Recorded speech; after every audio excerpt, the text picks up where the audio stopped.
All right. Well, thank you everyone for being here for today's Wellness Wednesday. For those of you who don't know me, I'm Sally Duplantier, and I'm the founder of a company called Zing.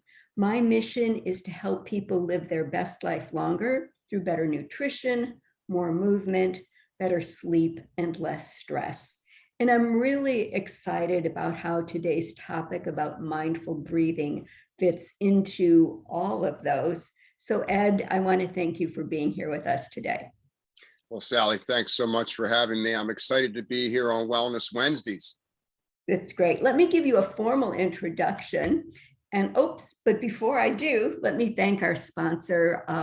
So thankful to Jacqueline DuPont, who wrote us a check at the beginning of the year to cover 6 months of Wellness Wednesday expenses. She's the co-founder and CEO of Assured in-Home Care, Inc. Now let me introduce you, Ed. So Ed is a coach, educator, and author. He's an author of a book called Life with Breath. And I got this book as a gift for Christmas. And I was really fascinated with how practical it was. And then I thought, I think I'll reach out to Ed and see if he wants to be on my show. And he did. So Ed has been doing this work around mindful breathing for the last 20 years. And his work is focused on improving well-being, really kind of across the board. It's in healthcare, athletic performance, and individual health. And I think what's interesting about his approach is that he blends neuroscience with contemplative traditions, and he'll share more about that as well. In addition to his book, he's a contributing health and wellness editor to many publications. I didn't have room, Ed, for all of them, but some of these you'll recognize: Thrive Global, Huffington Post, and Corporate Wellness Magazine. So with that said, let me go ahead. I'm going to stop sharing the screen, and we're just going to have a conversation. Great to be here. So, as we were getting ready, as you and I have been chatting a little bit, I liked one of the phrases that you said about breath work. You described it as the untapped fountain of youth. Okay, sign me up for that. What does that mean exactly? Well, one of my theories is that the goal of life is to live as long as possible and share as much of your life experiences and wisdom with the folks behind us, so they don't have to go through the struggles that we might have gone through in our life. And when I began to look at breathing, how we are breathing and how it interacts with our brain, our cardiovascular system, our posture, how we digest our food, our energy levels, I began to see that the slower I was breathing through my nose, the lower my heart rate. The faster I would breathe, the higher my heart rate was. And with heart disease being the #1 killer of adults, I thought that was something that I should look into. Wow. Okay. So pretty interesting. So in other words, you were your own kind of lab experiment. You said, I want to live longer. Maybe I should look into this. All right. So you talk a little bit about how we breathe is important. And I thought it was interesting because I think a lot of us just take breathing for granted. I mean, it is part of our, autonomic nervous system. So say more about how we breathe and what's important for us to know. Well, breathing affects everything, either in a positive way or a negative way. When we think about breathing, when we were first born, we were first breathing through our nose, in and out through our nose. There wasn't any mouth breathing unless we were having an emotional event and we were hyperventilating, we didn't get our way, and then we would revert back to nasal dominance. Every animal on earth breathes through its nose its entire life, unless it's hunting or being hunted. The fastest animal on the planet, a cheetah, runs through his or her nose at the highest speed on earth. So as we age and go through life, we begin to move away from the nostril breathing and we start to move into this mouth breathing. which is okay if we're in a life-threatening, dangerous situation and we need a quick burst of energy to bring us back to safety. But the DNA of our body would like us to respire ourselves through our nose. The nose is for breathing and the mouth is for eating. The mouth can no more easily breathe than the nose can eat. As we age, our eyes weaken.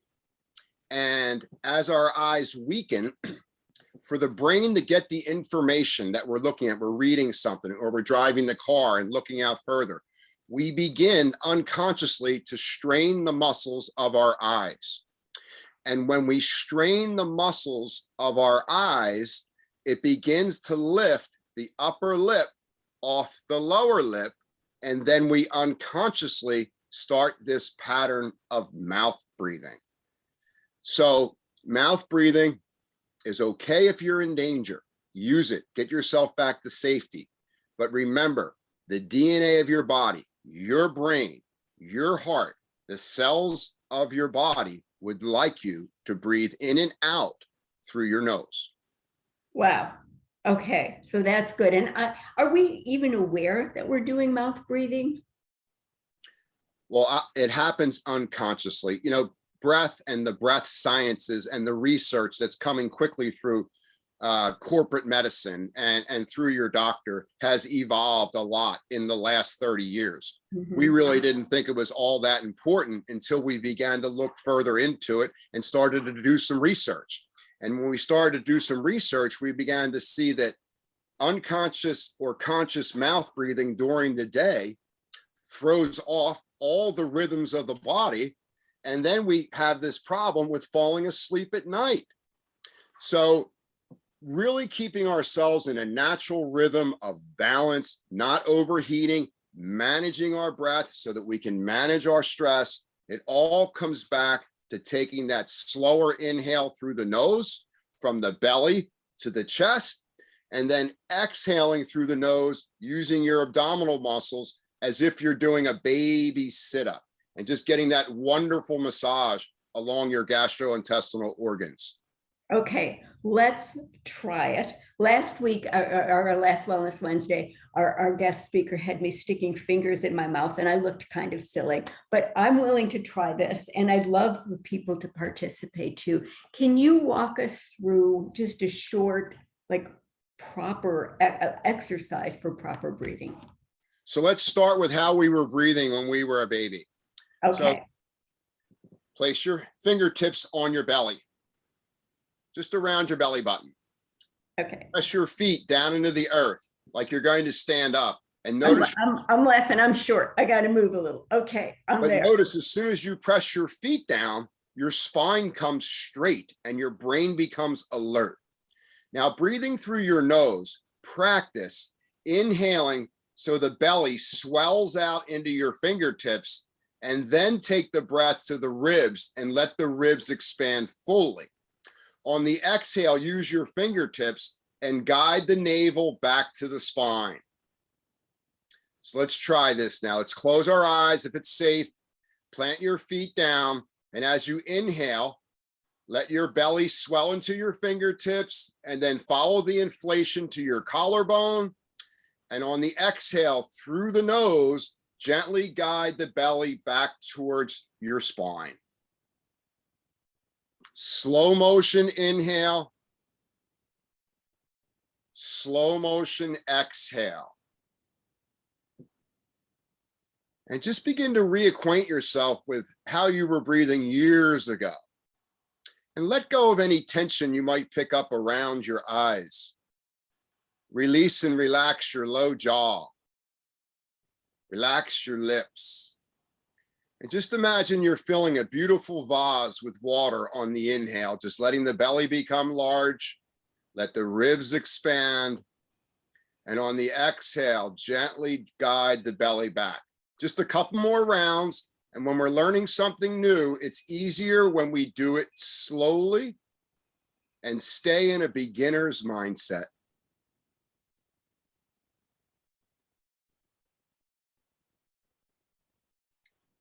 If your exhale is longer than your inhale, notice you begin to relax and feel good. Slow that inhale, because the inhale is for the brain. Sharpen the mind and focus. The exhale is to relax our body.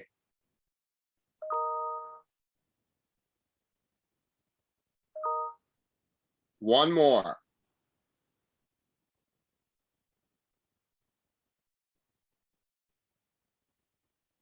Now let your hands come down to your legs and see if you can continue with that breathing without the prop of the hands.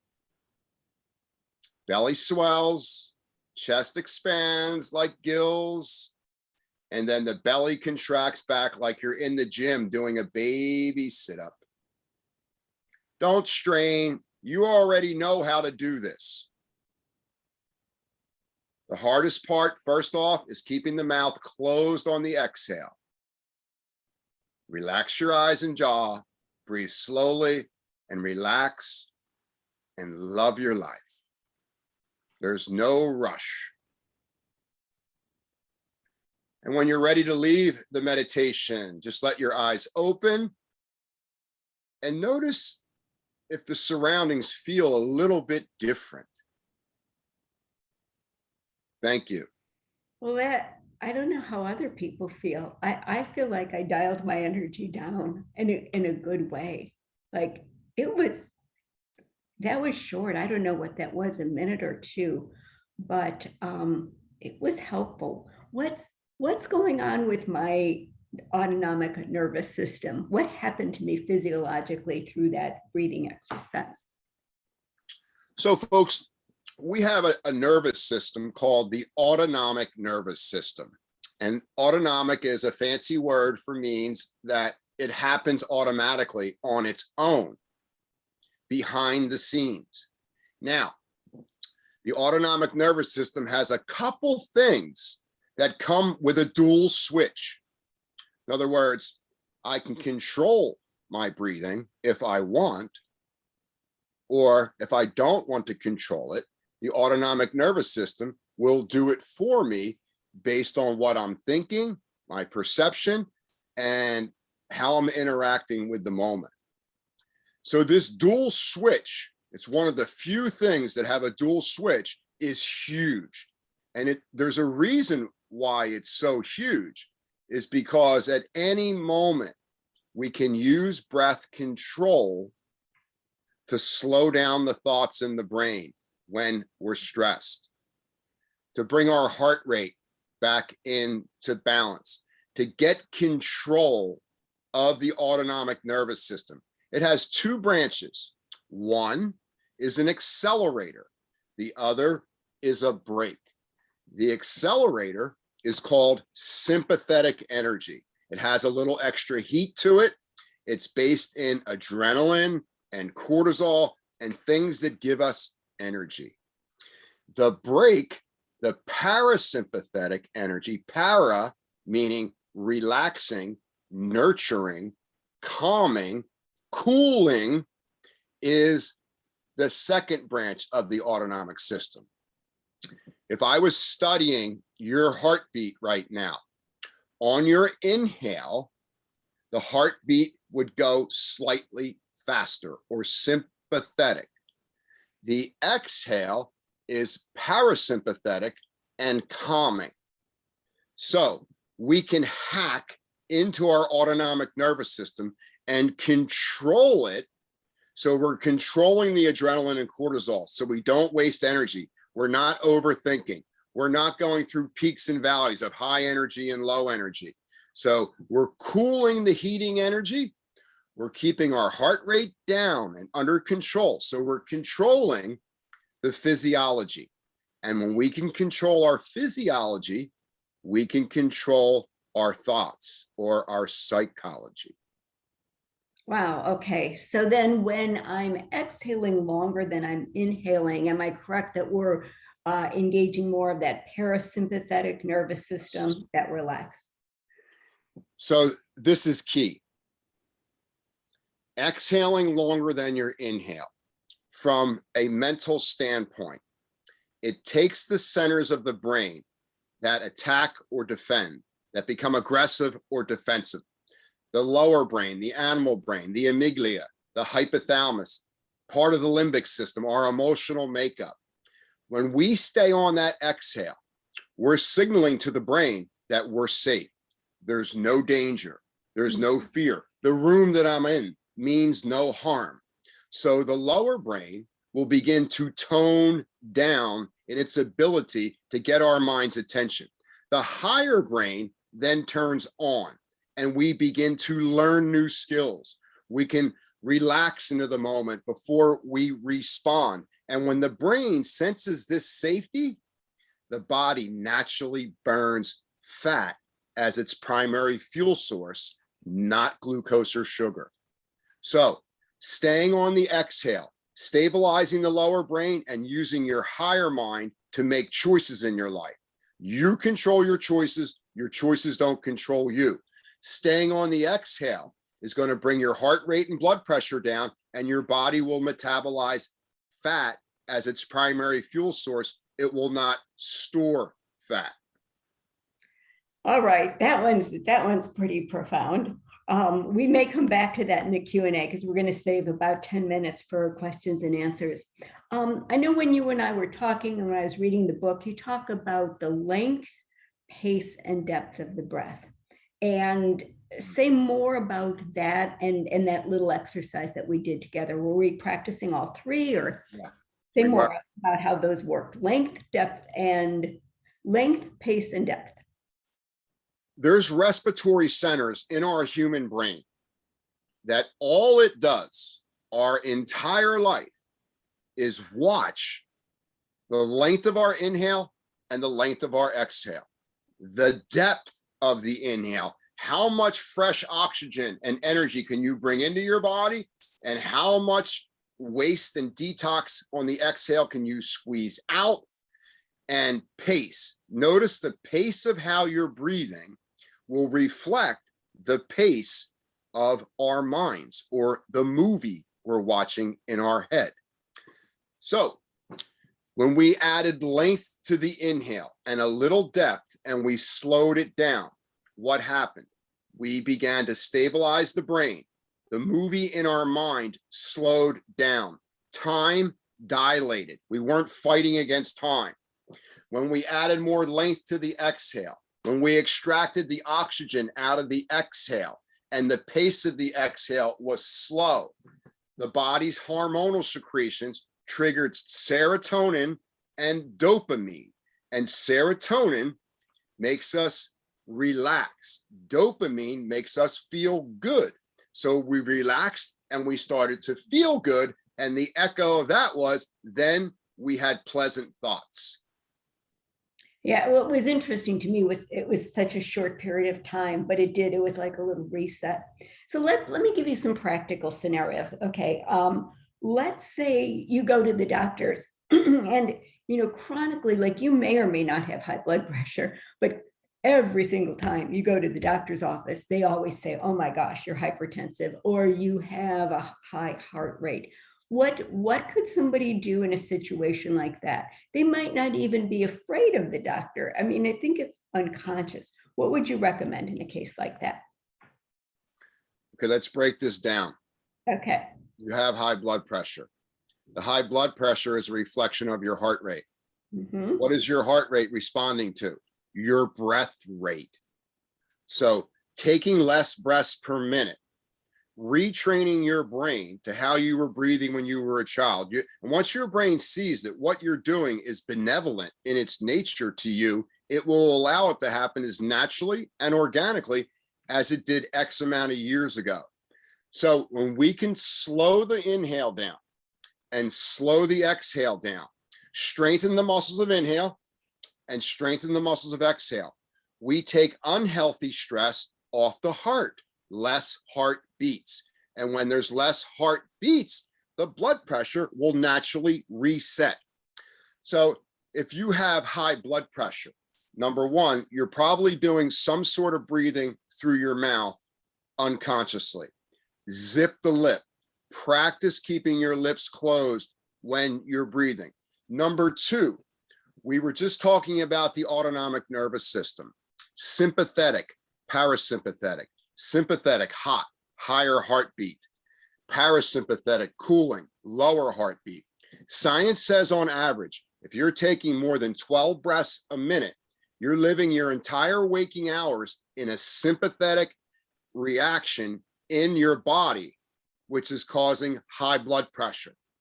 So to take care of the heart, rather than go right at the heart, let's look to take care of our breath. So for a couple minutes a day, you plant your feet down on the ground, you straighten your spine, you get quiet in your mind, and you practice breathing, what we just did, which is classically called thoracic diaphragmatic breathing. We're moving the thoracic diaphragm, which is a horizontal muscle that separates the lungs and heart from the liver and gallbladder and the stomach and the spleen. And when you inhale through your nose, it pushes the thoracic diaphragm vertically down, massaging these organs and a minor nervous system called your enteric nervous system. This is where 95% of the body's serotonin, I want to relax, and 50% of the brain's dopamine rests in this upper gut. So as our digestive health becomes more powerful and it's easier to eliminate waste, you'll notice that 80% of your immunity comes from your gut. So when this muscle becomes stronger and your digestion becomes stronger, your blood pressure will become stable and your immunity will go through the roof and you won't get sick. So it's really powerful, Ed. And, you know, in addition to reading your book, I've been practicing meditation pretty actively, I would say, since the start of the pandemic. And so I've had a chance to apply a lot of what you're talking about today. Tell us a little bit more about how the breath can help with sleep, because I know as we get older, it's harder to fall asleep. And then there's that horrible moment where it's 1 a.m. and you're wide awake and you can't get back to sleep. So everything that we've been practicing so far in this webinar today, you need to practice this during your day so that you remain in what is called autonomic balance as you move through sunrise, midday to sunset. So let's just recap that. Breathing through your nose during the day, slow motion inhale, great physical posture in the spine, and then exhaling longer than your inhale. So you're getting the fresh energy on the inhale, but you're stimulating more relaxing energy because the exhale is longer in length. So you're moving through the day using less energy with a lower heart rate. There'll be more mental focus, higher quality thoughts, not quantity thinking. When we get to sleep, if you're exhausted from your day and you've had many heartbeats and there's been too many heartbeats and you have a lot of sympathetic adrenaline and cortisol in your body, there's not enough time from sunset to bedtime for the autonomic system to reboot and your brain senses danger. When the brain senses danger and you're low energy, you will not be able to go from waking consciousness, which is the beta waves, into the alpha state, which is a little more creative. And then there's a little lower brainwave activity called theta, where you're not fully awake, you're not fully asleep. And then finally, the delta waves. So when you can't sleep at night, it's too late to make that fix right there. But the next day, you can start to make this change by only breathing through your nose. Just start. Whenever you have a spare moment today and for the rest of your life, whenever you have a spare moment, your mind is blank, wherever you may be, at a red light, at a line somewhere, at a chair, watching TV, I want you to breathe as slowly as you can through your nose consciously and start to remind the respiratory centers of your brain, this is what I need to do. And once the brain sees that this change is benevolent to keeping the brain and body healthy, it will let it happen unconsciously on its own. So less energy used during the day. What does that mean? Less heartbeats, stronger breathing muscles, less thoughts, and burning fat all day long. So we're reducing inflammation and we're improving circulation, oxygenation. Then when it's time to go to sleep, you have enough energy on board where the brain will feel safe enough to let you unwind into those luxurious delta waves where we can just let go. Now, here's a good breathing technique to fall asleep at night. Would you want to try it? I do. So I'm either seated on the edge of my bed or I'm lying down on my back. Whatever works for you, it's going to work either way. Okay. Step one, release and relax your low jaw and your eyes. I don't want to see any tension here at all. This isn't time to start anything new. We're going to sleep. So try not to allow any creative thinking or, future trip about tomorrow. Don't replay your day. It's done. It's not coming back. So get yourself present. The breathing technique, slow motion inhale, hold the breath in for a 2 count. Slow motion exhale, hold the breath out for a 2 count. Now go through 3 or 4 or 5 rounds of this super slow breathing, scrubbing your blood of toxins, bringing your heart rate down. And in that little gap where you stop breathing for that 2 count, you might say to yourself, I would prefer to fall asleep. I would prefer to fall asleep. I would prefer to rest. I am ready for a good night's sleep. So use auto-suggestion in that little breath hold. See, the breath hold is not a long hold. It's just enough to create a gap in our mind, and then we use an auto-suggestion of what we want to occur in the next minute or so. The mind will hear this, the body knows what sleep means, and then it will happen faster.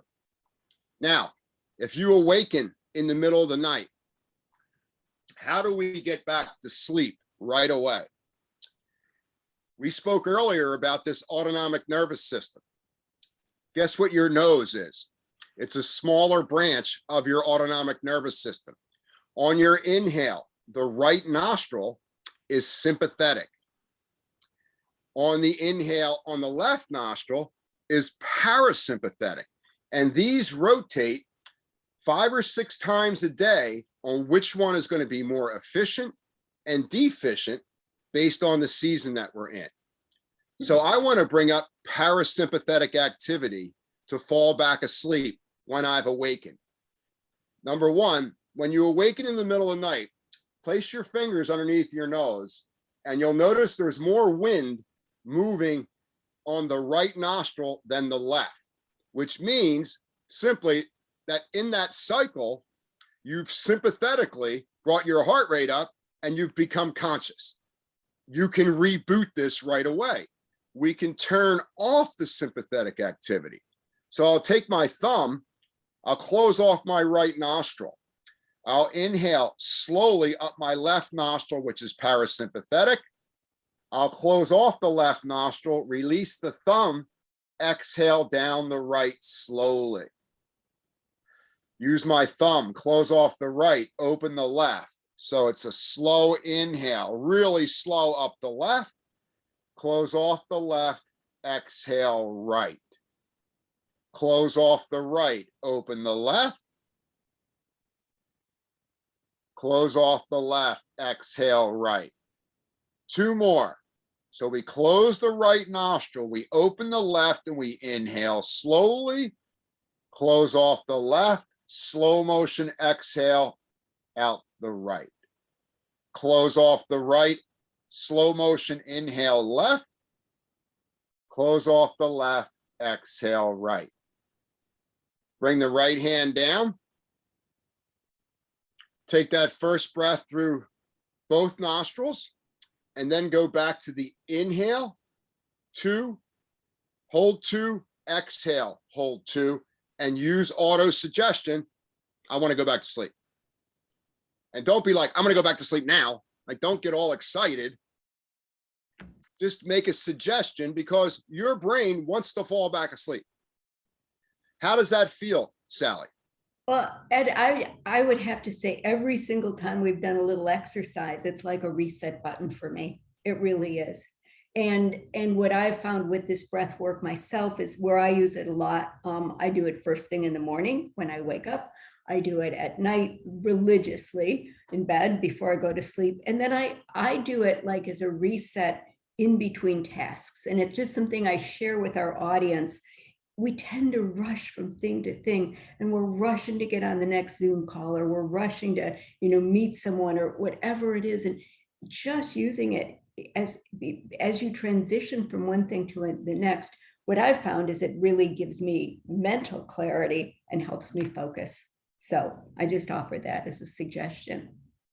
That's just such an amazing awareness, because research shows that once our brain gets started on something, it will do everything it can to complete that file.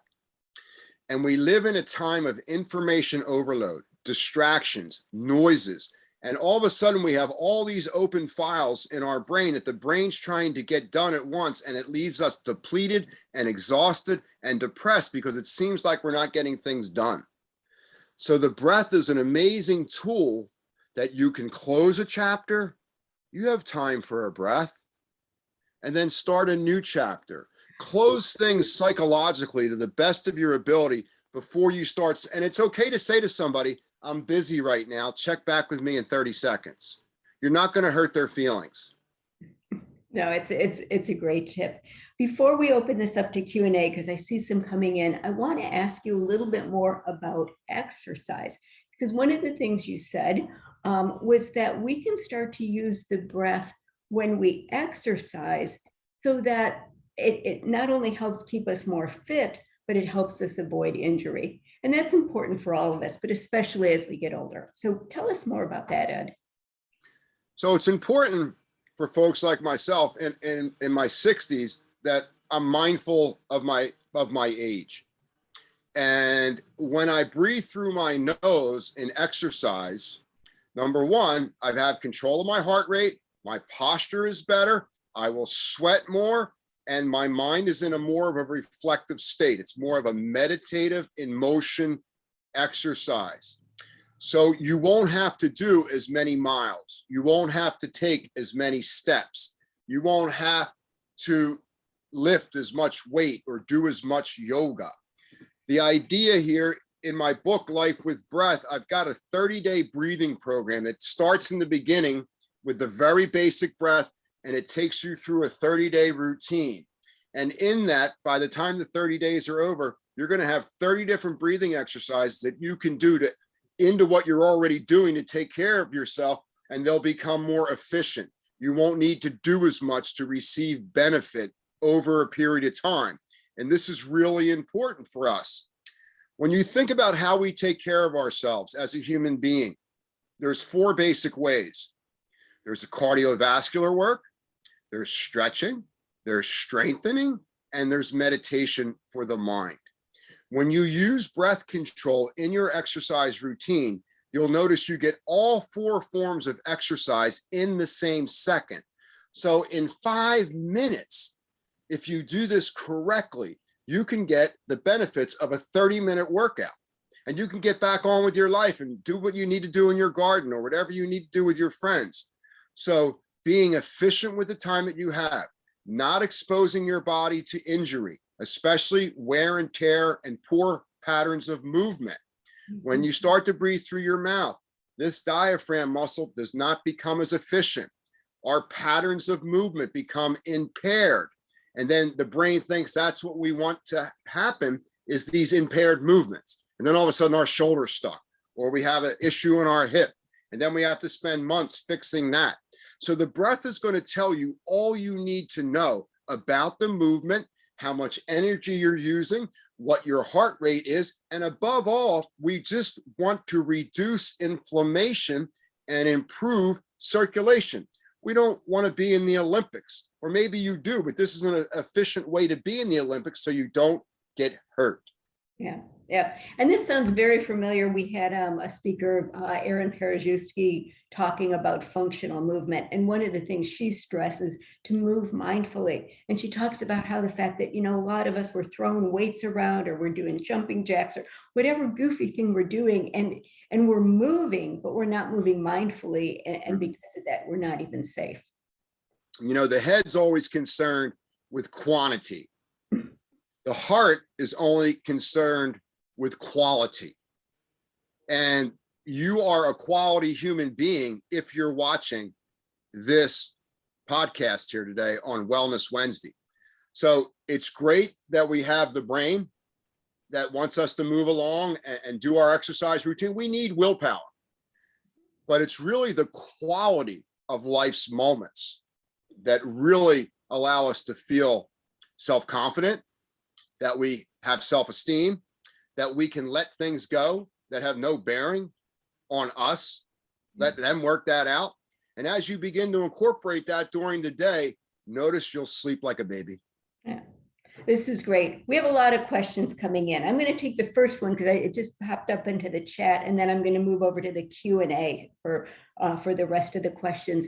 So someone asked about restless leg syndrome, which is a problem, and it's especially a problem for older adults. Can the breath help there? Yes. So let's see about if we could take let's try this right now. Okay.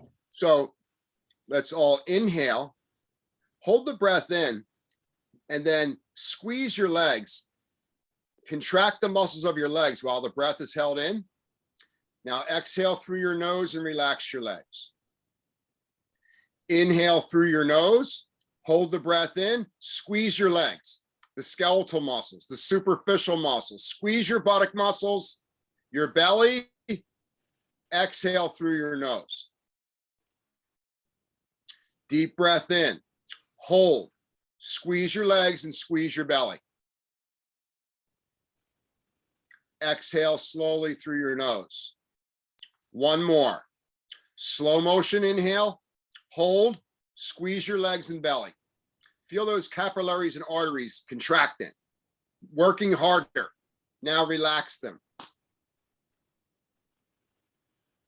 Now, if you can, stand up, stay balanced, and just shake out one leg at a time like you have trousers that are too long.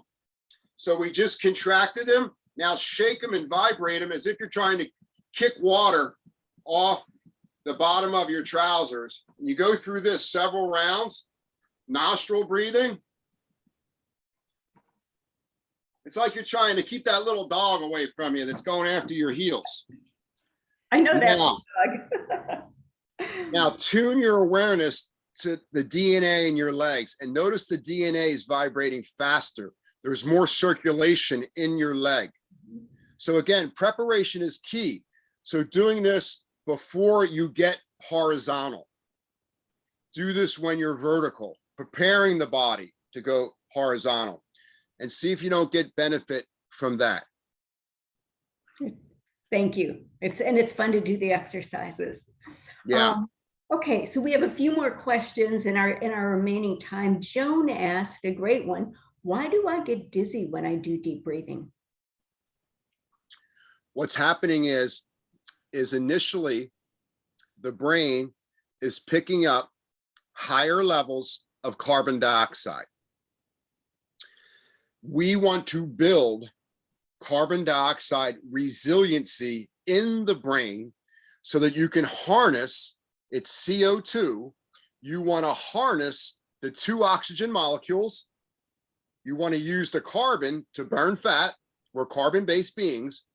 Add those two oxygen molecules of the exhale to the O2 of the next inhale, and you're double oxygenating your body. So there's these little tingles or little moments of lightheadedness. And notice how you might have felt lightheaded in the beginning, but as you continue to go with it, it goes away. So building up CO2 tolerance or resilience to carbon or CO2 is key to keeping us healthy. In other words, we're wasting half of our oxygen by this dumping all this air out very quickly. So as you begin to reacquaint yourself with higher levels of energy, higher levels of oxygen, and being able to handle more carbon, the brain won't be afraid of it. It'll actually welcome it. But it's much like an athlete. You know, you go to the gym, day one, things happen.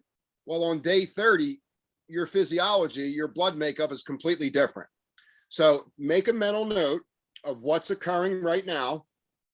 Come back and visit it in an hour, or come back in a week or 2 weeks, and see if the brain and the body haven't adapted it to it in a way where there is no longer any dizziness. Thank you. And of course, what I would say is that we are not medical professionals. We're not giving medical advice. So for some reason, if your dizziness continues, obviously check with your doctor.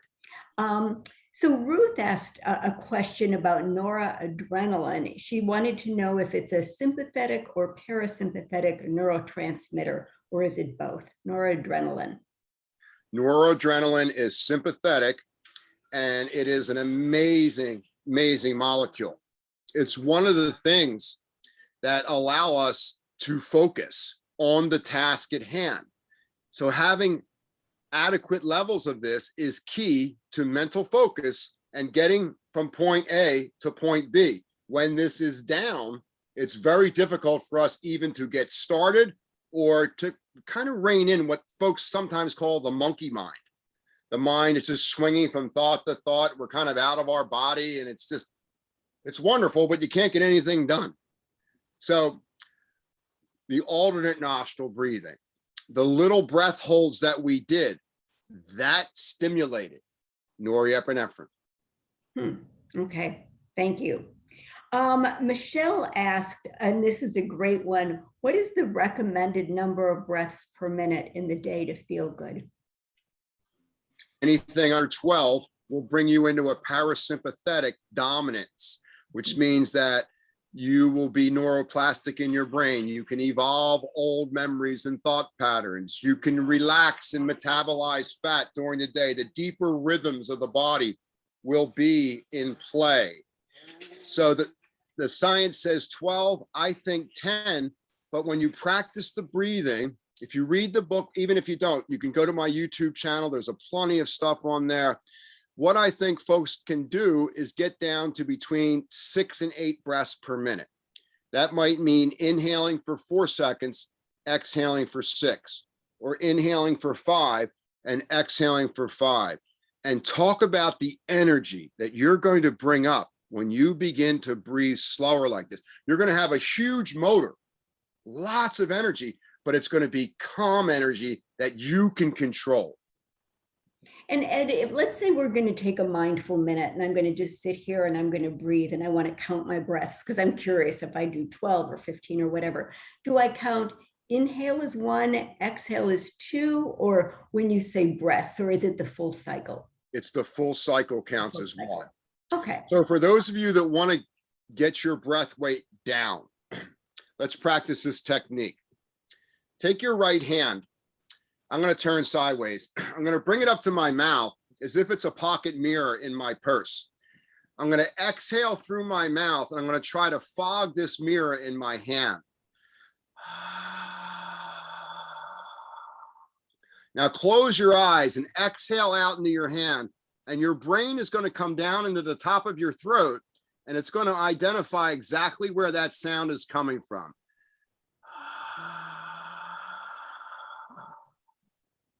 Now bring the hand down, close the mouth, use your brain and contract the area of your throat where you just heard this sound. It's at the top of your windpipe, and you're going to contract this area like a straw.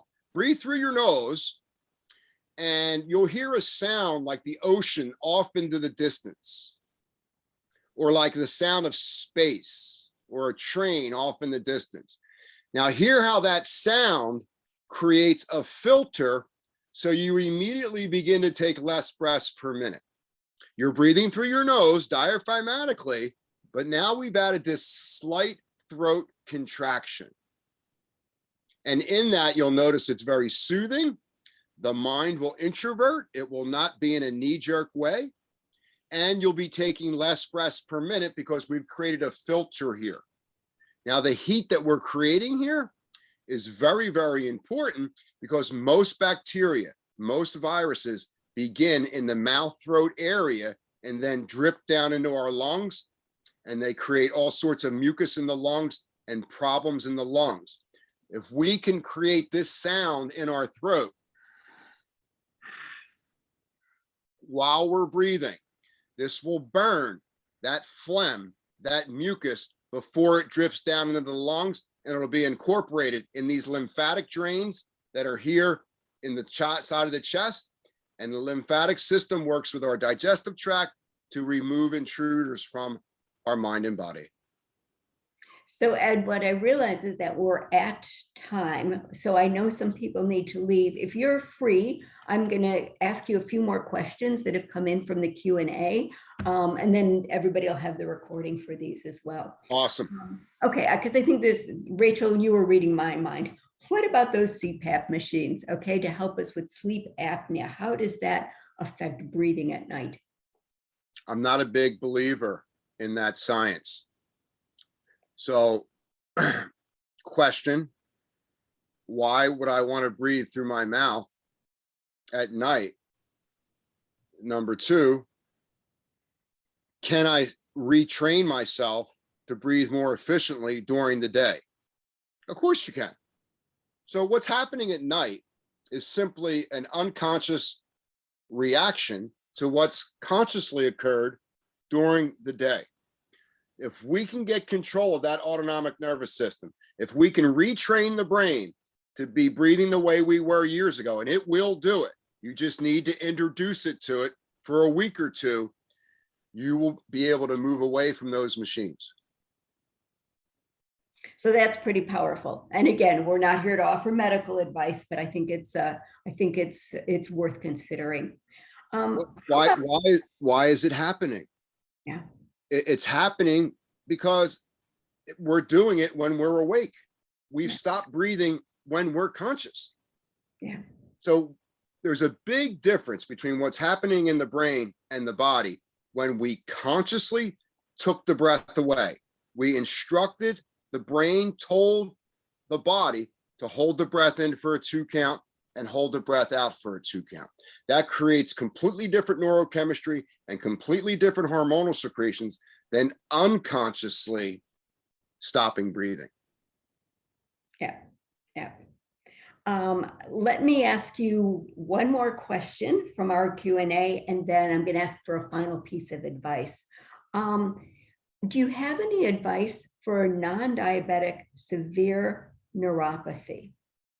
Does breath work help with neuropathy at all? So the primary, we don't know it, is the tingling in your extremities. So the primary muscle for circulation, in fact, the smartest, most important muscle we have out of all 610 muscles is our thoracic diaphragm. It's almost like an organ in regard to the responsibility it has to keep us healthy and keep our mind active and in focus.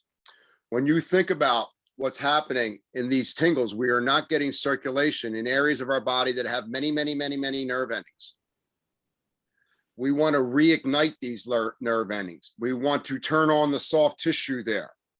So when we realize that when we inhale, that energy goes all the way down to our feet and recoils up to our brain. And on the exhale, the navel comes back to the spine and the energy comes up from the feet out through the nostrils. When we can get control of this diaphragm muscle, we can improve the oxygenation and circulation and remove high levels of inflammation, which is impeding oxygen distribution, which is giving us the neuropathy. So when you breathe through your mouth, the thoracic diaphragm does not have enough suction and pressure to move vertically down. It will only move east and west. We begin to lose control of our feet. We lose our balance in our legs. We lose our ability to digest efficiently. When we breathe through the nose, there's enough energy to vertically press this diaphragm down. The air will come into the lower lobes of your lungs. Now let's remember, we talked about the autonomic nervous system. The lower lobes of our lungs, the physiology there has parasympathetic, oxygen-rich, hemoglobin-rich nerve endings, everything we need for longevity. The top of our lungs are imbued with sympathetic nerve endings, adrenaline, cortisol, just high fight or flight energy. So if you're breathing through your mouth, the diaphragm's not moving, you're not getting energy in your feet, inflammation's building up, nerve endings are dying, and you're in that sympathetic action. Really, really tough to stay in balance there in mind-body medicine. So getting the energy into the lower lobes of the lungs, strengthening the thoracic diaphragm and its motor nerve, the phrenic nerve. It only has one motor nerve, but it's a huge muscle. And the only way to strengthen it is through controlled breathing. Thank you, Mindful Ed. breathing. Thank you, Ed. There's still questions coming in, but I see that we've already gone about 6 minutes over. What is one final tip that if there's one thing people should take away? I know I have a takeaway, but what would your advice be? Breathe slowly through your nose and smile. I love this smile. I love it. It's in your book too. Thank you so much. I will be sending out the recording. I'll be sending out links to Ed's book, his website, so that if you want to follow up, if you want to learn more, you can. This has been such an insightful and practical session. Thank you so much, Ed, for joining us today. Thanks for having me. Your audience is amazing. The questions were great. And I look forward to seeing you again in the future, everyone. Thank you. Bye now. Thank you.